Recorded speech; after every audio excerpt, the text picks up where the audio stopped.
So in this video, we're going to talk about sort of the blood supply to the foregut, the midgut, and the hindgut, and how the arteries kind of connect with each other, and some of the anastomosis that you may need to know for your anatomy exam, etc. So we're going to start off with the celiac, right? And this comes off the abdominal aorta. So sorry about that. So the celiac, usually at the T10, T12 level. So I'm going to put a dot here. I'm going to say this is my celiac. Now, the celiac actually gives us two branches. It actually gives off a splenic branch. All right, so this is my splenic.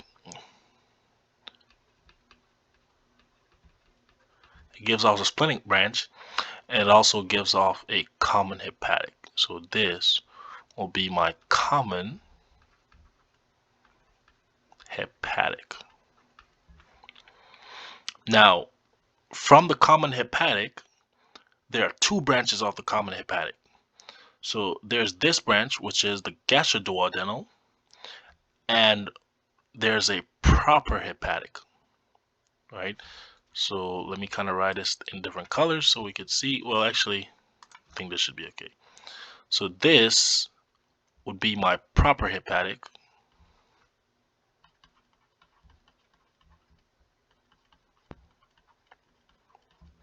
So this will be my proper hepatic, and this would actually be my gastroduodenal.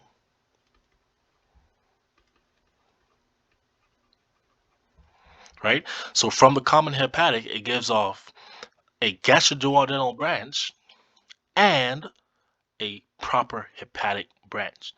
Now, interestingly, from the proper hepatic, as you may know from now, there's actually two branches that comes off the proper hepatic.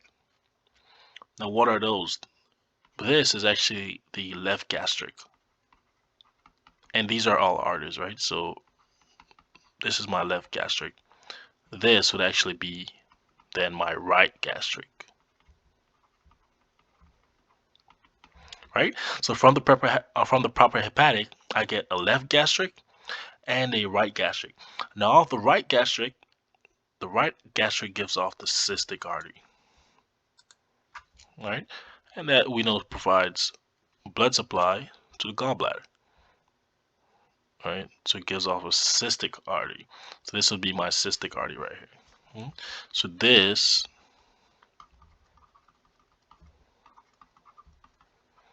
is my cystic artery. Okay? We're good so far? Okay? So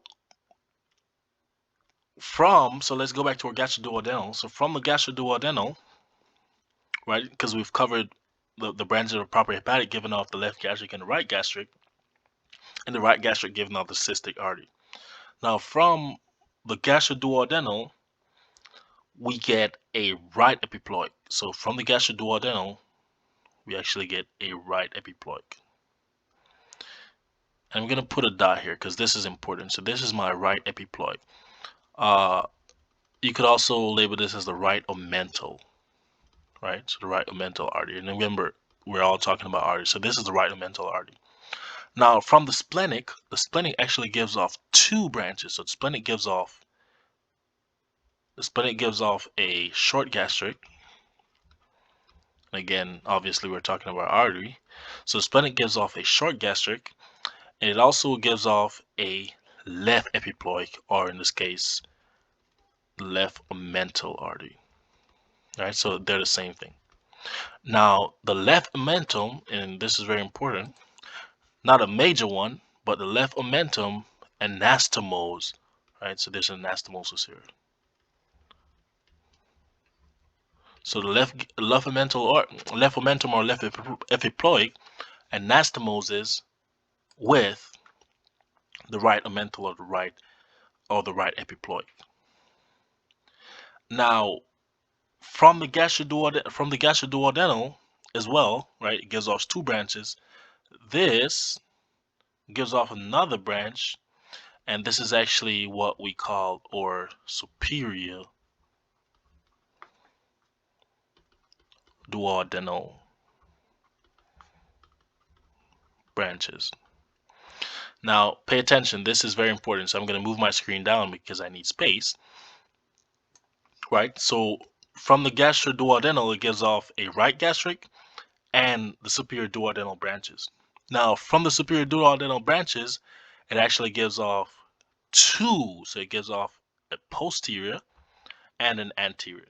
Right? So at this point, let's say this is our anterior portion. And this is my posterior portion.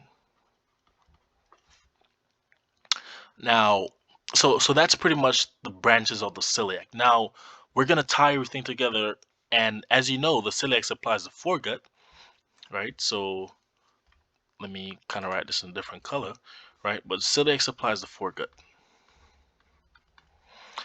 Now, let's go down all the way down, and let's talk about the superior mesenteric artery, right? So say this is my superior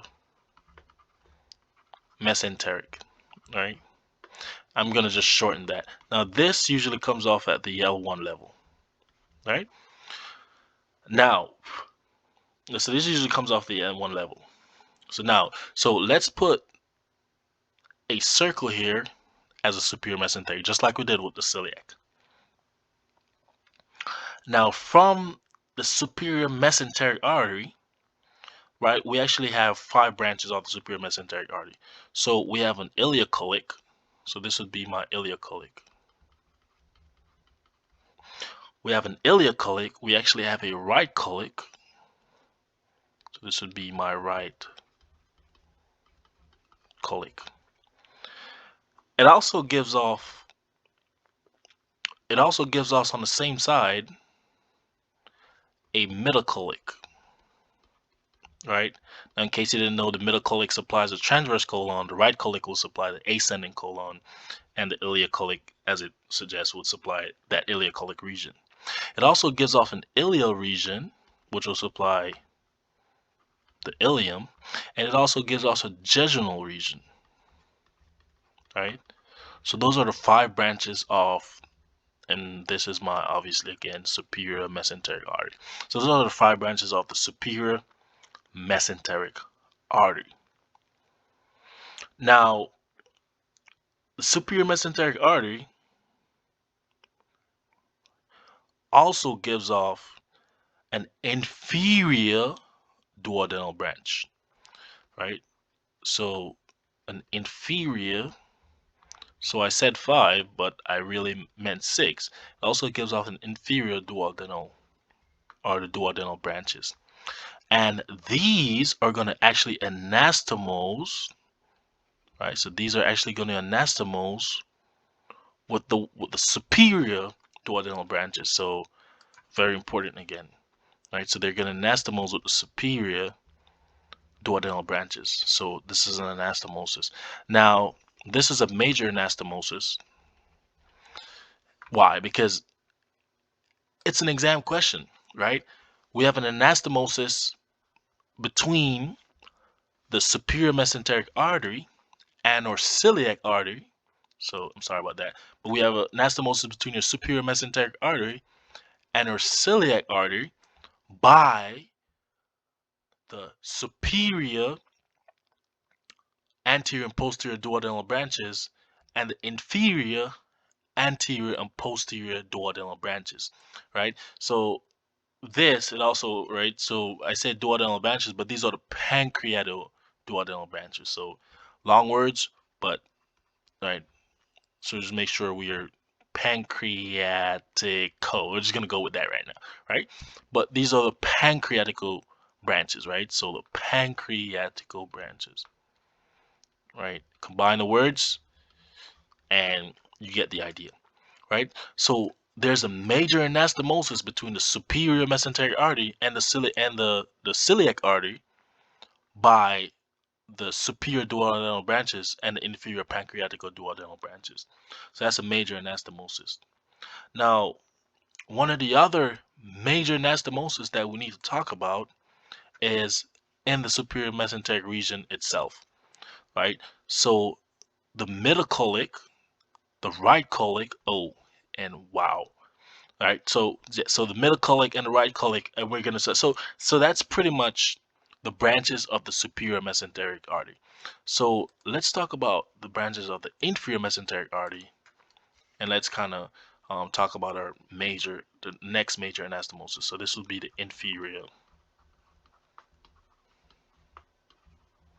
mesenteric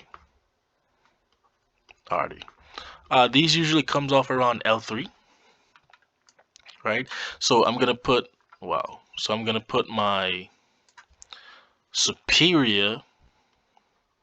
I'm sorry, not superior, but inferior mesenteric artery. So let's say IMA in the middle, and it actually gives off three branches. It gives off a left colic, so this would be my left colic. It gives off a sigmoid, and it actually gives off a superior rectal, which goes to the superior portion of the rectum. So superior rectal. Now again, these are all arteries, right? So we're only talking about blood supply. Now, another major anastomosis occurs between my left colic, my middle colic, and my right colic. So I'm going to draw a line all the way from the left colic going to the middle colic and the right colic. So big anastomosis, and this is the anastomosis. So these actually anastomose. Now, what is this? This is actually the marginal artery. So on an exam, they may ask you what is the anastomosis between the superior mesenteric artery and the inferior mesenteric artery, and it would be through the marginal artery. Now, what are the contents? Would be the middle colic, the right colic, and the left colic that combines, but it combines in one um, segment, and that would be the marginal artery, and this would be where the watershed area would be at. So the major anastomosis we talked about is between the celiac and the superior mesenteric artery, right? And that's through the inferior, anterior and posterior pancreatic or duodenal arteries, and the superior anterior and posterior pancreatic or duodenal arteries. So those are the anastomosis between um, the celiac and the superior mesenteric. With respect to the anastomosis between the inferior mesenteric and the superior mesenteric, it would be through the marginal artery connecting both the left colic and the middle colic together, right? Giving rise to that watershed area. We also spoke about one of the minor anastomosis that obviously you still need to know, and that's the right mental anastomosis with the left mental. Now, the last thing I forgot to mention was that off. So the last thing I forgot to mention was that off the celiac, we actually have a left gastric. So this is the last thing I forgot to mention. So off the celiac, I actually have a left gastric. Right. So off the celiac, I have a left gastric. Now, so that's all the celiac. Now, off the common hepatic, I actually have a right gastric, and these actually come together to form an anastomosis again, right? So these actually come together to form an anastomosis again. And that was the last thing that we needed to mention. So there's an anastomosis there between we have an anastomosis between the left gastric and the right gastric. So right? And this pretty much sums up the blood supply with respect to the foregut, the midgut, and the hindgut.